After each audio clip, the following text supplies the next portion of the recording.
bhar Táimid sa bhaile go réime I Cappadocia faoi láthair agus sin príomh-bhaile an áit seo Cappadocia. Sin Sarah, táimid anna háit ar maidin. Tá glúbsánaigh teacht fan óid. Bhí maidin sais maul a going ar maidin, bhí an bricfásta áling a going ag fécant ar na raircanna timpeall na háite. So inis tá sé cathrú chuna héandaigh agus táimid ag dul go dtí I stáisiún bus chun bus a áil go dtí an céad baile eile agus cad atá ann arís, Sarah? Tá Caisleán! 5 nóiméad níos déanaí seo é an stáisiún bus. Seo é útazar, bhí sé sin like 10 nóiméad ach an 10 nóiméad is áile sa bus bhaca mé riamh.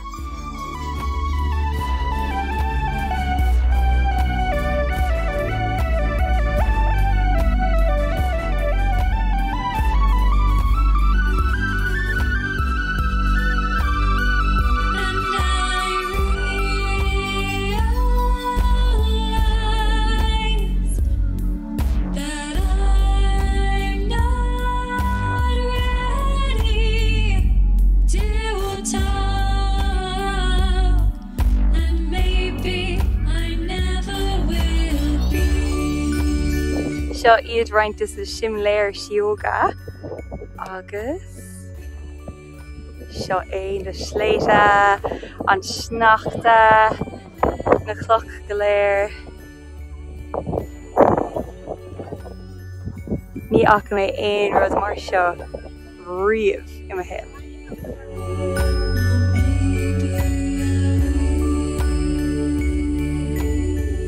So tá mé in uamh faoi láthair agus bhí daoine in gcónaí an seo nach mór 1000 bliain ó shin agus tá siad fós ann na huamhanna. Níl mór an le feiceáil laistigh ach na raircanna bhí acu 1000 bliain ó shin. Bhí siad bra glór.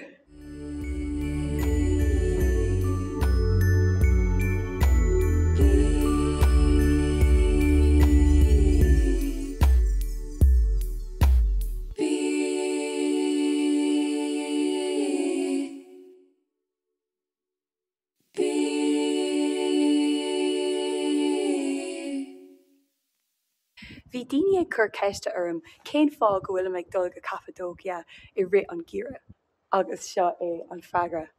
Sneachta. Tá sé fós ag cur sneachta. Níl sé ró uair nómh, tá sé thart ar 5 céim ach brachan sé níos fuaire ach níl sé go donna, níl sé róta nó aon rud mar sin ach tá sneachta fós ann agus go háirithe ó na balún a bhí curtha ar ceall for air ach fós ó na balún.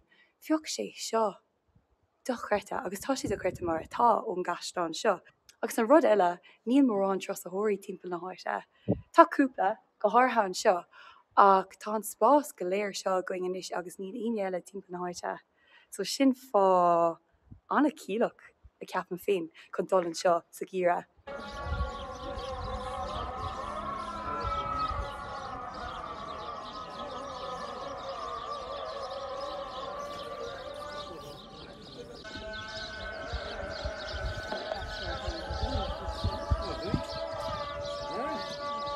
Táimid ag fáil Caffé Turcach san áit is ála ar domhan.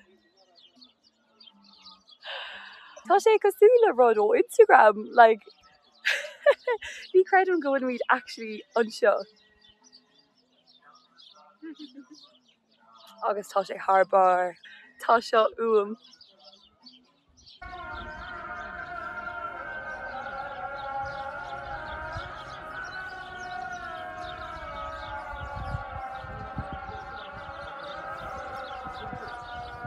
Táimid ar an slíon is go dtí glán pigeon agus tógann sé sin doing ón áit seo ní féidir é rá úsáilí féidir ar asca go raibh.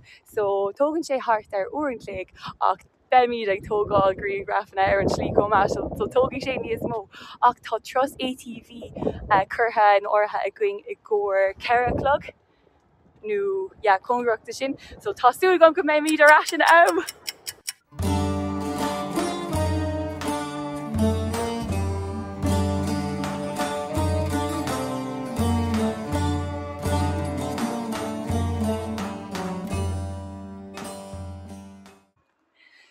fiú thosaíomar an glann go fóil ach tá míad ag tógáil grianghreathna mar féicear seo an radharc ribh an glann, ribh an siúlóid. Ní féidir le mé a chreidút.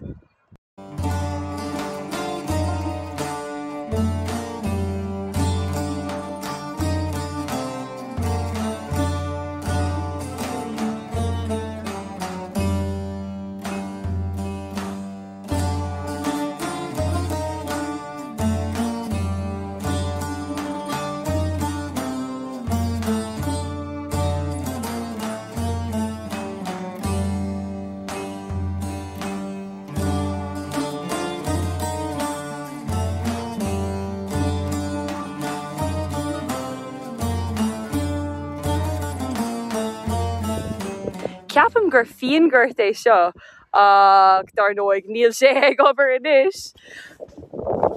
Ladart, Sarah! Níl an taithí going ar an sneachta an éachar. Tá sé bád, áling.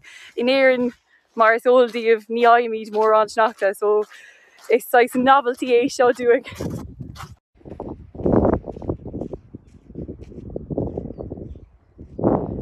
Seo é an caisleán a raibh mar cúpla nóiméad ó shin. Tá sé ord!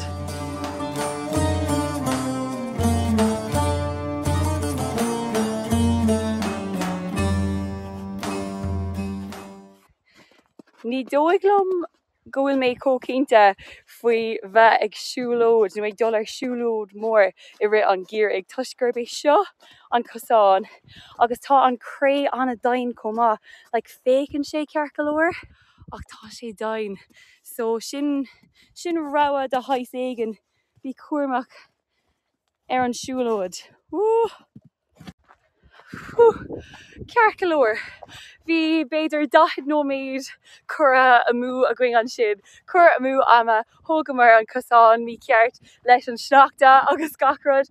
Neadidir conas a tharla sé mar bhí Google Maps, like bhí an léirscáil a going agus bhí mar cócuairmach ach fós. Tá míad ar an gosán ceart anois. Bhí ar an dul tharnáis a rís agus é a thógáil ó tasú gom nach mé mí déanaach den tros ATV atá ag tasú ag 10:4 agus anois tá sé 25 tar éis a dó. Tá ácras an dahan ar anois. Tá go raibh an bricfásta going de thoranta ó shin ach ar a laiad tá Pringles a going. Pringles paprika.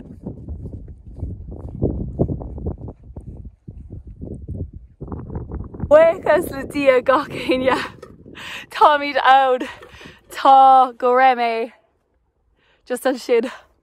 Agus tá sé inis a 3 o'clock, so tá 5 nóiméad fós a going chun pias a bia all agus armrógaí a athrú.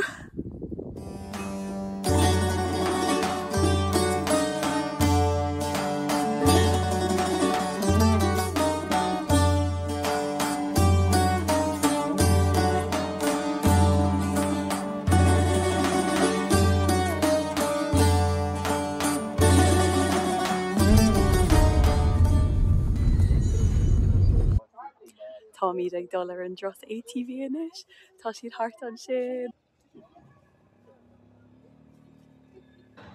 Phew! Well, tá an céad réimnú, an céad pias a déanta going anois buchas le dia agus tá ag éirí a daithí ar. Bhí mis ag tomáint, bhí sé dechar go leor ach anois bhálam dul níos tapúla.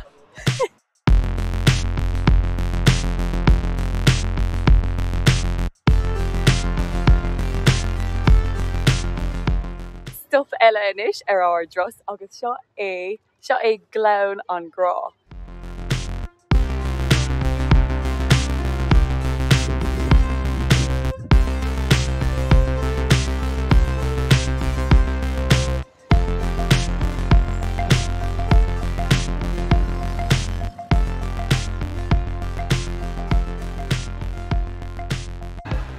Tá Sarah ag tomáint an uair seo.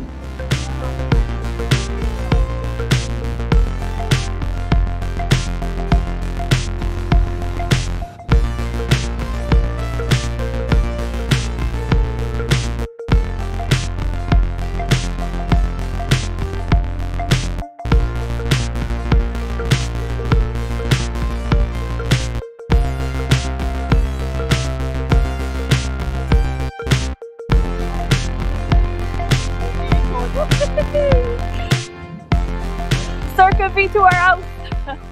Ma chalí náling, ví tú ar aus. Go húntaach leis an tamáníocht. Is má an tamáníocht. Woo! Is má le. Ach ní féidir leat siúil. Sin an aibh is mó.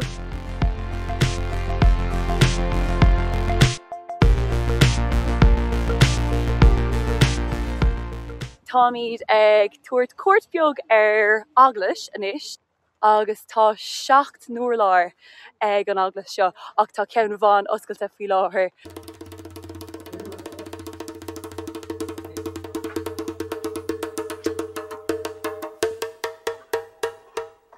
Oh yeah.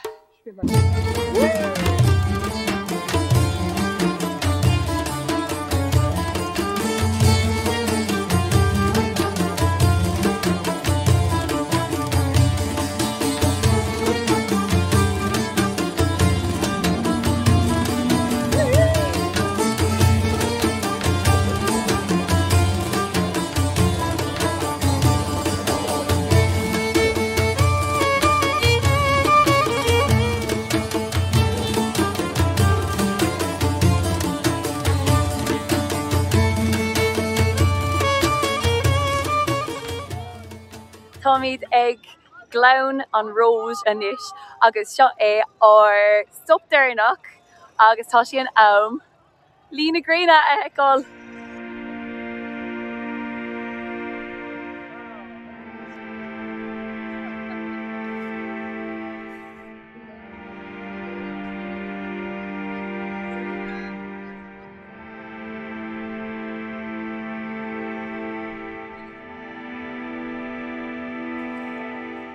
Tá ochras an dain uring in is taréis an marcíocht sin, taréis an roiíocht sin agus tá míad an míl an álan fat guys an sin an plan matáis fat boys agus féag ar seo sin plát a mezé so tá anna cuid a going an sin agus cúpla rud eile taspánig mé is Leonard a Sarah Oscail an Bjór Efes, tá sé go háling. Whoa.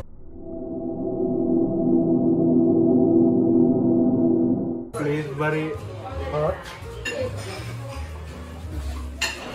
Is it here? Okay. One more. Third, one more. Okay? Not strong. Slowly, slowly. Okay. But very hot. Okay. Please. Mahu Sarah Leonard. Okay. File. Harder? No? Yes. Strong. Strong. Stronger? Yes. Whoa! Fab. Wow! Oh my goodness. Thank you so much, Angel. Thank you so much.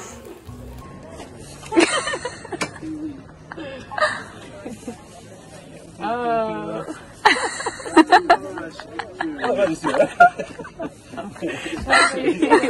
Well, taréis lá álaigh eile caite sa tír seo, tá mé cráta, tá chun an uachtaróta seo críoch nua agus dul a colla.